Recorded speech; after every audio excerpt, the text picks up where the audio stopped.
This is an ABC News special report. Good day, everyone. I'm Paula Ferris. We are coming on the air right now with some breaking news. Just moments ago, President Trump tweeting that he has asked his national security advisor, John Bolton, to resign. Now, this news follows the failed plan for peace talks with the Taliban at Camp David to end the long-going war in Afghanistan. It is America's longest war. Bolton was the leading voice against this particular deal, putting him right at odds with Secretary of State Mike Pompeo. The president also tweeting, quote, "I informed John Bolton last night that his services are no longer needed at the White House. I disagreed strongly with many of his suggestions, as did others in the administration."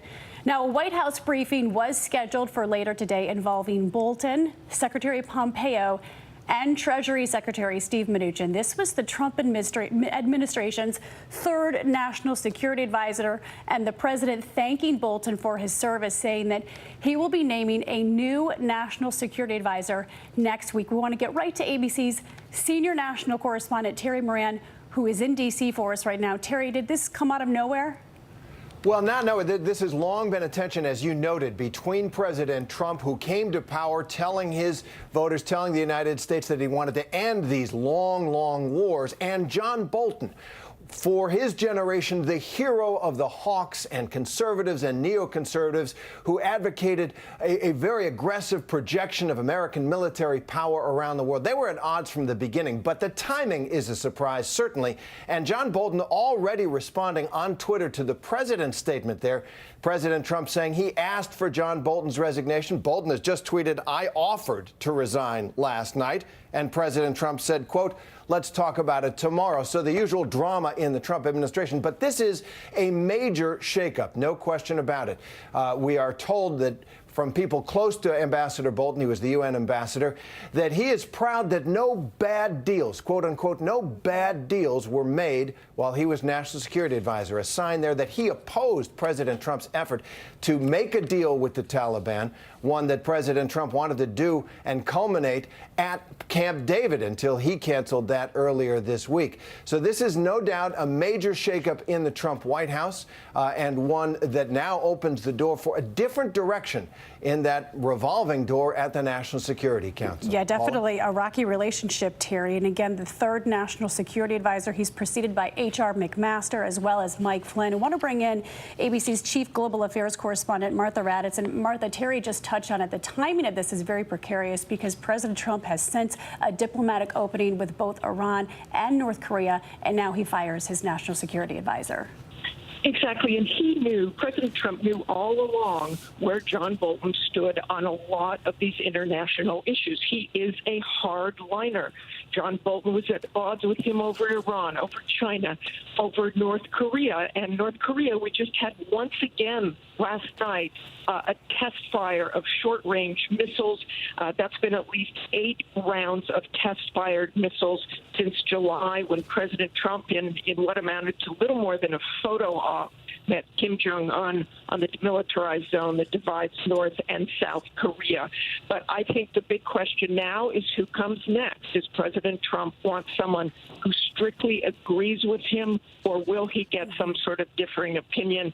And given what just happened to John Bolton, it may be someone who is more closely aligned to how President Trump views these foreign policy issues. And Martha, any ideas on who that could be? Again, this is his third national security advisor. We've seen Mike Flynn, H.R. McMaster come and go through that office. Any ideas?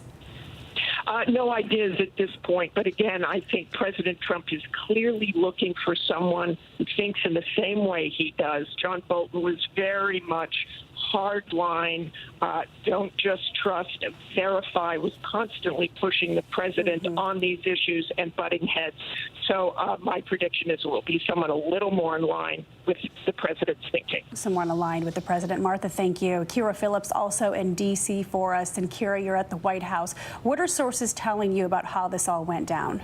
Well, I think Martha really hit it when she said that hardlined that Bolton and the president butted heads. You know, over the past year, I've been talking with White House sources that have told me that their relationship was very contentious. I followed up with those same White House officials, those sources, and Paula, them telling me that Bolton actually has felt undermined by the president, and also that the president has embarrassed him from time to time. So when you hear Bolton described as a hawk, this is somebody that if he feels embarrassed, if he feels undermined, he's not going to want to stay in this position necessarily. Paula. All right, KYRA, Terry, and Martha, thank you for your reporting again. Just to recap, President Trump has announced that his national security advisor, John Bolton, is out after just over a year and a half on the job. This is his third national security advisor. We're going to return now to regular programming. We will continue coverage on ABC News Live, our 24/7 streaming channel available on abcnews.com and on all of your devices. Also, we'll have a complete wrap-up on World News Tonight with David Muir. I'm Paula Ferris in New York. Have a great day, everyone.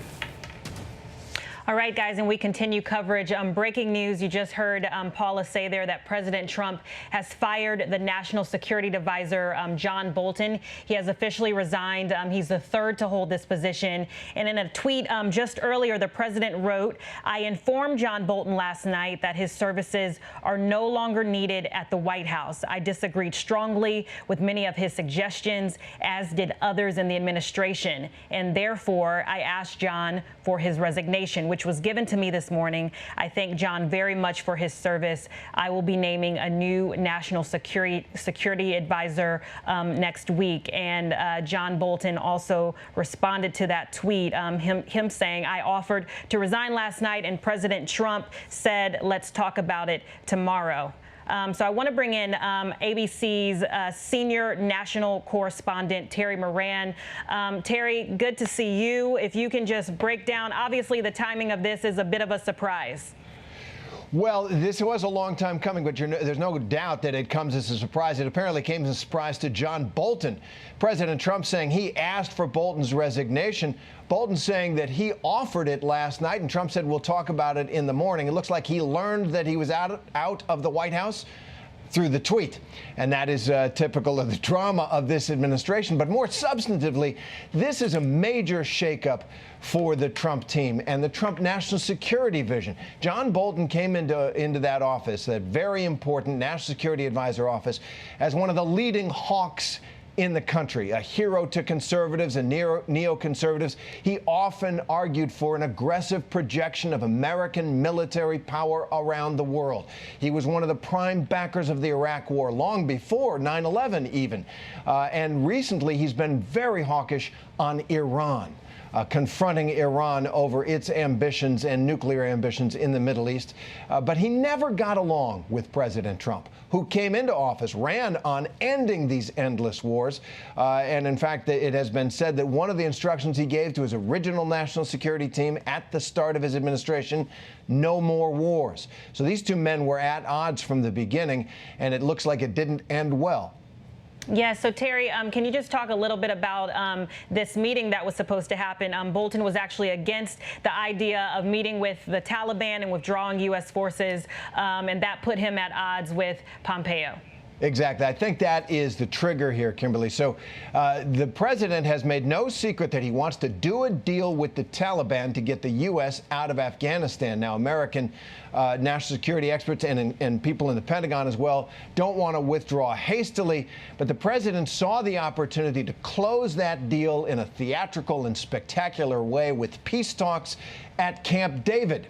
And that was very difficult for John Bolton to swallow. Camp David, the place where, as Congresswoman Liz Cheney pointed out, that was where the United States originally planned its response to 9/11, and no Taliban official should ever go there, she said. That said, John Bolton didn't like the deal that was coming down.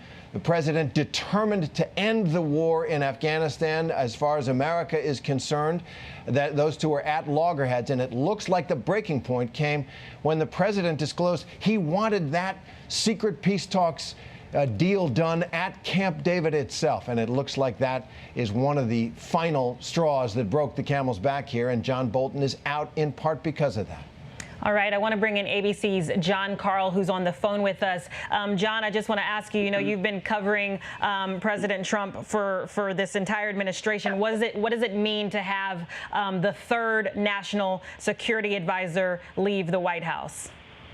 Well, it is utterly without precedent to have this much turnover at such a critical position.